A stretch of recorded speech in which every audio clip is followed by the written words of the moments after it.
You're listening to Civic Media. You can tune into any of our live shows on any radio station across the state with the Civic Media app. Find us in your phone's app store and listen anytime, anywhere. This is your WGBW Daily News Roundup for the Talk of Green Bay, 97.9 FM and 1590 AM. For 97.9 WGBW News, I'm Lisa Hale. The budget battle continues. So far, the Joint Finance Committee hasn't gotten to the most contentious points of the budget plan: tax cuts and education spending. Savannah Tomei-Olson reports. Democratic State Senator Kelda Roys emphasized that education is their main priority. Things that we've heard over and over for years are what our taxpayers and voters in every corner of the state want funded, namely our kids' education, not just public K-12, although that's important, but also childcare, early childhood education, also the universities of Wisconsin and public higher education. Now, Republicans have made it clear that tax cuts benefiting the wealthiest are their top priority, both here and in Washington, D.C. Meanwhile, Republicans had other priorities in the Tuesday meeting of the Joint Finance Committee, including food inspection and safety. Co-chair Republican State Senator Howard Markline. In the Division of Animal Health, we're going to be adding 3 positions in that part of DATCAP.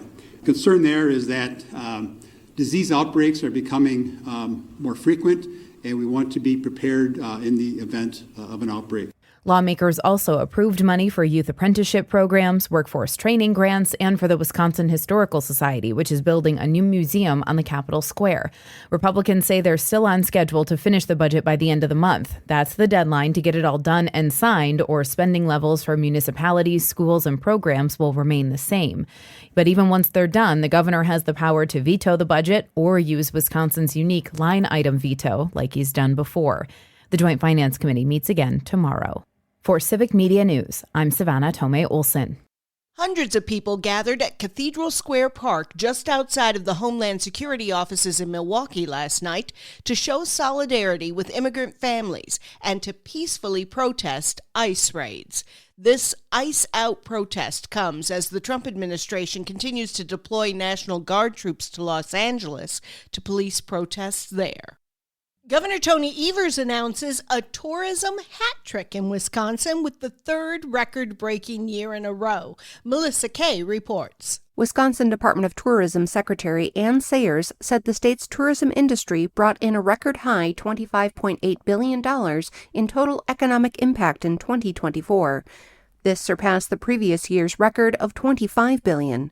This year's tourism hat trick includes a record-breaking amount of state and local revenue, a record-breaking 114.4 million visitors, and a record-high economic impact for tourism.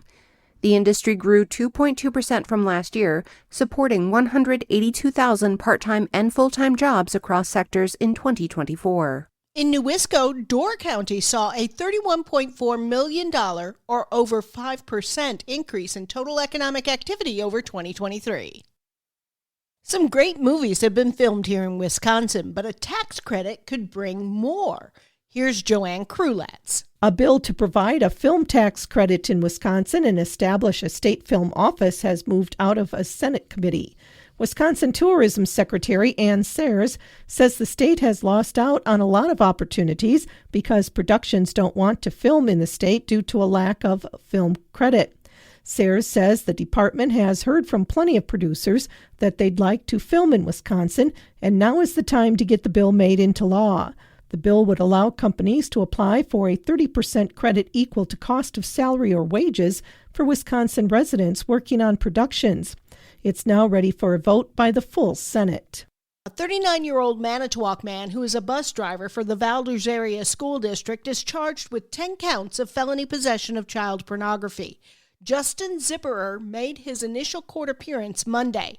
The criminal complaint says Manitowoc police received a tip from the National Center for Missing and Exploited Children about a Dropbox account containing child sexual abuse material. If he is convicted, each charge carries up to 25 years in prison. Zipperer is free on a $5,000 cash bond. He'll make his next court appearance for a preliminary hearing on July 24th. The arraignment for a man accused of abducting a pregnant teenager from Beaver Dam has been postponed by 2 weeks. According to online court records, 40-year-old Gary Day faces multiple charges in connection with the disappearance of 17-year-old Sophia Franklin. He was originally scheduled to enter a plea last week. That hearing has now been rescheduled for June 17th. Day is charged with 2 counts of child abduction and 2 counts of child enticement under state law. In addition to those charges filed in Wisconsin and in Nebraska, the suspect was also indicted on federal charges last month. The case remains under investigation across multiple jurisdictions. The city of Appleton is considering renaming Memorial Park as Veterans Memorial Park, moving certain memorials to that park, adding memorials for recent conflicts, and creating a pavilion, all in an attempt to create a, quote, permanent and visible tribute to veterans, end quote. The Parks and Recreation Committee recently approved that plan. Some veterans say Appleton's Veterans Park doesn't have a lot of memorabilia and should be larger. The Appleton Common Council will vote on the name change at an upcoming meeting. Whether to move and add memorials will likely be considered in 2026. Democratic state lawmakers have introduced a package of bills seeking to send a message about resisting the Trump administration's agenda.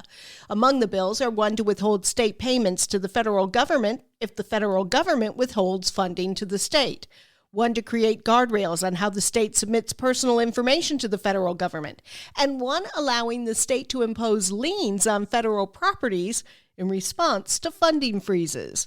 State Democrats say they know the bills have nearly no chance of moving forward. I'm Lisa Hale, 97.9 WGBW News. For news anytime, log on to WGBW.FM.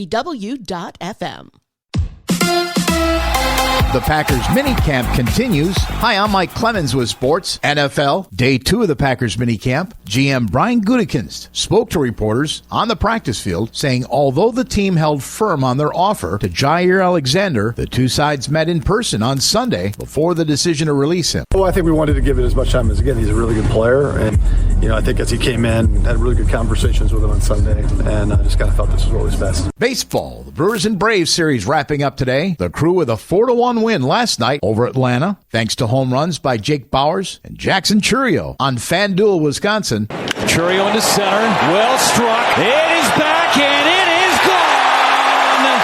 Manager Pat Murphy. A lot of good performances. Great to see Chourio. William Contreras was great on both ends. Bowers hit the big homer. In golf, Peyton Albers of Waunakee, the winner of the Division I Boys State High School Golf Tournament. With sports, I'm Mike Clemens.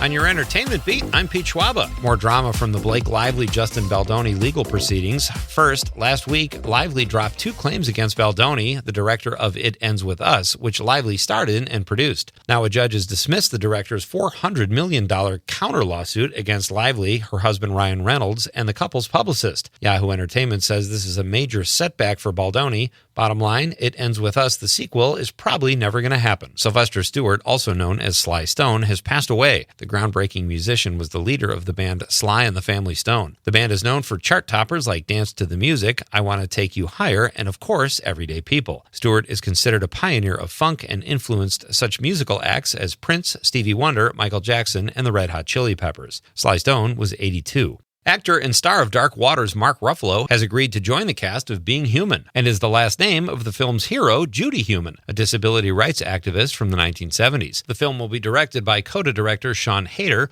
Ruffalo's part is undisclosed, but is said to be a key role, according to The Hollywood Reporter. Ruffalo is a 4-time Oscar nominee and native Wisconsinite. Can you imagine living in a house that was featured in a famous TV show? Joanne Quintana doesn't have to imagine it because it's real. She lives in the house that was used in Breaking Bad as Walter White's family home. Apparently, she is getting a little tired of people standing outside and staring, so much so that she recently turned a hose on them, and she'll do it again. A video was shared on Instagram by an influencer named Santi, who captured her hosing down gawkers, according to the New York Post. Quintana says she gets so tired of the onlookers, she's listed the home and is asking for $4 million, probably because her water bills are so high. God has apparently taken a break from helping athletes win games and is focused on Hollywood. According to the Crazy Town Tribune, comedian-actress Roseanne Barr is claiming God is the one who told her to send a racist tweet in 2018 that ended up getting her fired from The Conners, which was a reboot of her previous show, Roseanne. Barr says God, by telling her to tweet, helped her wake up. enabling her to be fired from the Connors because she was having nightmares about the show.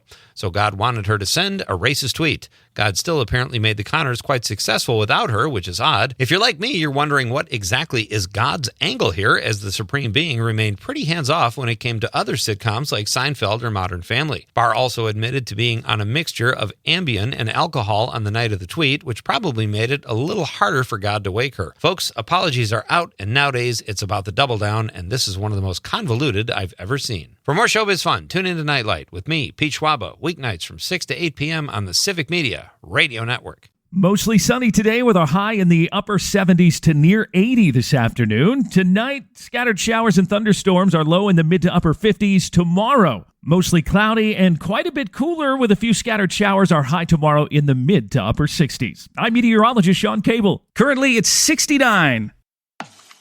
That's your WGBW Daily News Roundup from Civic Media. Subscribe to this podcast on Spotify, Apple, or wherever you find your podcasts. Find more news at WGBW.FM.